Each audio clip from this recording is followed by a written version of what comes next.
Let's evolve channel में मैं आप लोगों का बहुत बहुत स्वागत करता हूँ। आज इस कंपनी के बारे में बात करने वाला हूँ। इसका नाम है ट्राइडेंट ग्रुप। तो बिफोर आई स्टार्टेड एक डिस्क्लेमर दे दूं कि ये again it's just for a learning purpose. कोई बाय सेल की रिकमेंडेशन नहीं है, ये सिर्फ मेरा अपना ओपिनियन है जो कि हो सकता है कि आप लोगों के साथ मैच करे, हो सकता है कि बहुत सारे लोग इस बात पे अग्री भी ना हो। Right, I respect that thing as well. But ये कोई बाय और सेल की रिकमेंडेशन नहीं है, ये मेरा अपना खुद का एक इवेल्युएशन है for my own personal learning, my own personal knowledge. तो स्टार्ट करते हैं ट्राइडेंट ग्रुप की अपनी वेबसाइट से। इस कंपनी का जो मेजर बिजनेस है अगर आप देखें तो ये होम टेक्सटाइल के अंदर है। होम टेक्सटाइल मतलब इनका बाथ लाइनिंग, बेड लाइनिंग में एक्सपोजर है। उसके अलावा फिर इनका देखिए यार्न में भी है, ये यार्न और पेपर भी मैन्युफैक्चर करते हैं। और इनका जो मेजर सेगमेंट है ना, जो बहुत बड़ा पोर्शन है वो ये बाथ और बेड लाइनिंग है, जो मेजर इनका सेगमेंट है।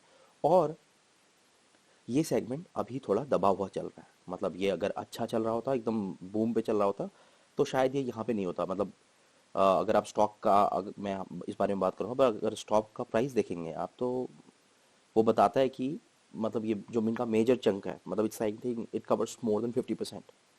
जो उनका बाथ एंड बेड लाइनिंग है वो टोटल बिजनेस का, मैं ट्राइडेंट की अपनी अकेले की बात कर रहा हूँ। मैं ट्राइडेंट की और सब्सिडरीज की बात नहीं कर रहा हूँ, ओनली ट्राइडेंट का अपना जो बिजनेस है उसका अप टू 54% बाथ लाइनिंग और बेड लाइनिंग का आता है। तो अगर ये बहुत ज़बरदस्त कर रहे होते यहाँ पे तो ज़रूर इसका स्टॉक प्राइस आज 14 रुपये में नहीं होता। इनके क्लाइंट्स पे एक बार नज़र मार लेते हैं। ये इनके मेजर क्लाइंट्स हैं जो अमेज़ॉन, वॉलमार्ट, मतलब ये लिस्ट है इनके क्लाइंट्स की। तो चलते हैं, मैं आपको लेके चलता हूँ टिकर टेप पे। टिकर टेप से स्टार्ट करते हैं। तो आज का इसका प्राइस है 14.10, which is very close to जो इसका मतलब इसका 52 वीक्स हाई जो है उसके बहुत पास में है अभी ये। तो इट इज़ मतलब मेरे हिसाब से it's not the right time to invest into it right away, क्योंकि अभी ना थोड़ा वेट एंड वॉच करना चाहिए। मतलब अगर आप हाई वैल्यू पे खरीदते हैं ना, तो फिर आपको मतलब अगर कोई रैली नहीं आती तो आप बहुत टाइम तक यहीं पे बैठे रहेंगे। मतलब ऐसा मैं मतलब ये होता है, यूजुअली देखा गया है कि अगर कोई अपसाइड मूवमेंट नहीं आएगा और ऑलरेडी स्टॉक मतलब ओवरबॉट जोन पे या एवरेज से ऊपर चल रहा है तो फिर आपको थोड़ा टाइम वेट करना पड़ेगा। मतलब वो जो लीप का एरिया है वो आपके पास शायद थोड़ा टाइम लग के आएगा। ठीक है ना। अगर देखें तो रिटर्न जो इसके हैं, इसके एफडी के कंपैरिजन में रिटर्न उससे ज़्यादा दे रहा है ये। मतलब ये 1 साल का रिव्यू पीछे। डिविडेंड के मामले में स्मॉल कैप, मतलब ये मिड कैप कंपनी है और देखिए इतना कुछ खास भी नहीं करी, 14 रुपये का स्टॉक है ये। पर डिविडेंड देने के मामले में अच्छे हैं ये। डिविडेंड का 2% के आसपास रहता है, which is very good. Ticker tape tape बोलता है कि it's good time to consider if the stock is not in the overbought zone. But अगर आप देखें, एक नज़र हम ग्राफ में मार लेते हैं, जबकि मेरे को लास्ट में आना था यहाँ पे। बट आप देखिए इसका ना, अगर आप देखें, ये पूरा मैंने 2012 से लगाया हुआ है चार्ट। 2012 से लेकर ये जो ऑल टाइम हाई है ना इसका दिखा रहा है वो है 16 रुपये 90 पैसे, और स्टॉक चला 14 रुपये पे। तो it's almost close to all time high. मेरे हिसाब से ये अभी तो हमें वेट एंड वॉच करना चाहिए, ये मुझे लगता है। क्योंकि अगर आप यहाँ पे खरीदते हैं और अभी ना, ये देखो चैनल है साइड वाइज चल रहा है ये, है ना। तो इसमें अगर आप खरीदते हैं और ये नीचे आ जाएगा तो कल आपको लगेगा यार कि मैं तो फंस गया। मैं आपको एक और चीज़ बता दूं कि ये स्टॉक एएसएम लिस्ट में है। अगर आप देखें यहाँ पे भी दिया होगा, ये रेड जोन के अंदर है, रेड फ्लैग के अंदर है, एएसएम के अंदर है। एएसएम का में होने का मतलब ये नहीं है कि मतलब बहुत बुरी बात है, बट बहुत अच्छी बात भी नहीं है। अगर आप एएसएम के अंदर हो तो इसका मतलब ये है कि बहुत अच्छी बात भी नहीं है। इसका मतलब ये है कि कम कुछ इसमें ना वॉलेटिलिटी की वजह से इसको सेबी ने मॉनिटरिंग में डाला हुआ है। अगर आप देखना चाहें, मैंने ऑलरेडी डाउनलोड की हुई है लिस्ट, आप चाहो तो बीएससी एनएससी दोनों की साइट पे मिल जाती है ये। तो ऐसा नहीं है कि सिर्फ ट्राइडेंट ही इस पे है। ये डिक्सॉन टेक्नोलॉजी देख लो आप। मतलब डिक्सॉन टेक्नोलॉजी बहुत ज़बरदस्त रिटर्न दे रहा है, और ये भी एएसएम की लिस्ट में। क्योंकि वेरिएशन बहुत ज़्यादा है, जहाँ पे भी वॉलेटिलिटी ज़्यादा होती है वो भी फिर उसको से भी एक बार नज़र रखती है, भाई हो क्या रहा है आखिर, इतना वॉलेटाइल क्यों है ये, है ना। अब ये है आपका ट्राइडेंट।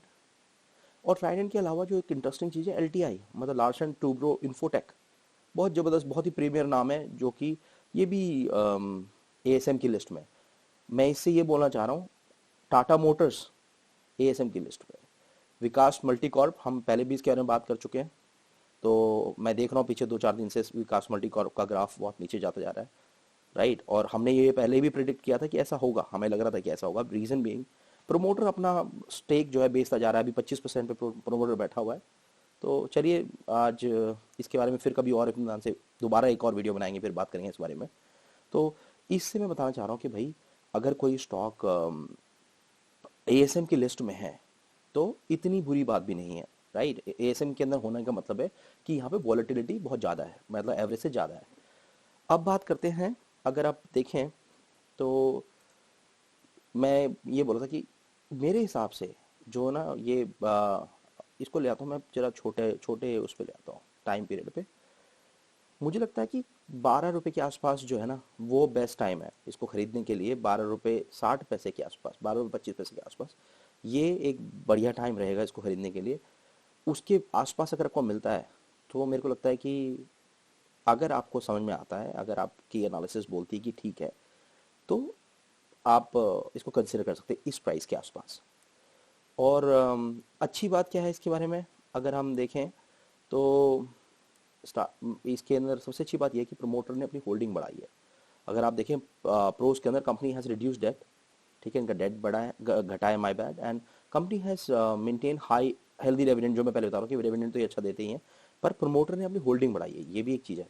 अच्छा, प्रमोटर अपनी होल्डिंग बढ़ा रहा है तो इसका मतलब क्या है कि एक नॉर्मल इन्वेस्टर को थोड़ा कॉन्फिडेंस आता है कि यार हाँ, मतलब आना भी चाहिए, क्योंकि अगर प्रमोटर अपना स्टेक बढ़ा रहा है दैट मीन्स प्रमोटर तो पॉजिटिव है कि भैया हम कुछ अच्छा करने वाले हैं आगे।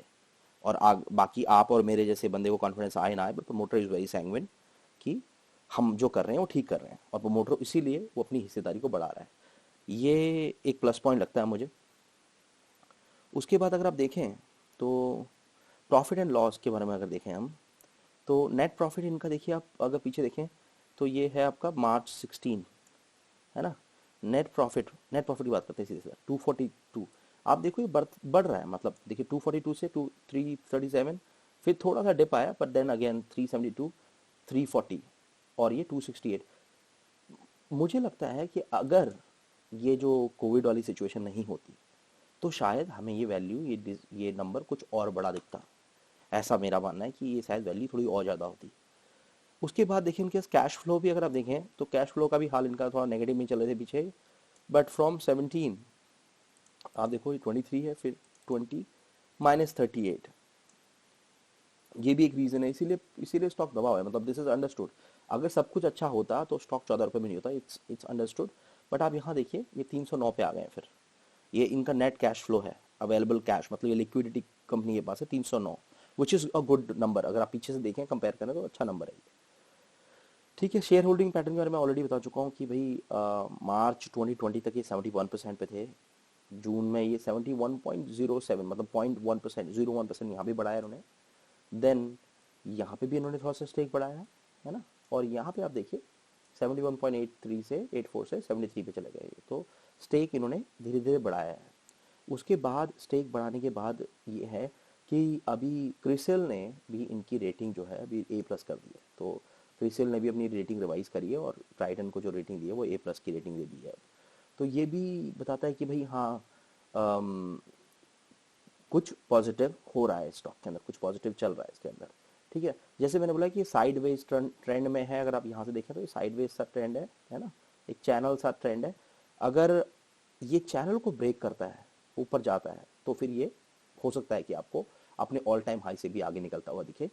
मेरी राय यही है कि भाई आप एक बार इसको मॉनिटरिंग पे रखिए, और अगर आपको लगता है कि ये 12 रुपये, 12.5 रुपये से नीचे मिलता है तो इट्स वर्थ इट कि आप छोटा, मतलब if it sounds good to you, मुझे लगता है कि छोटा सा आपको इन्वेस्टमेंट के लिए इसको कंसिडर करना चाहिए। अगर आपकी स्टडी बोलती है कि हाँ, मतलब after all that if it find suitable to your appetite, आपको कंसिडर करना चाहिए इसको। और देखिए, स्टॉक मार्केट का मतलब ही है अनसर्टेनिटी, तो यहाँ पे चीज़ें होंगी अनसर्टेन, आपको नज़र रखनी पड़ेगी, आपको रेगुलरली इस पर नज़र रखनी पड़ेगी। और मार्केट कैप के हिसाब से वही मिड कैप के अंदर आता है, ठीक है ना। पी रेशो इसका 26 के आसपास है।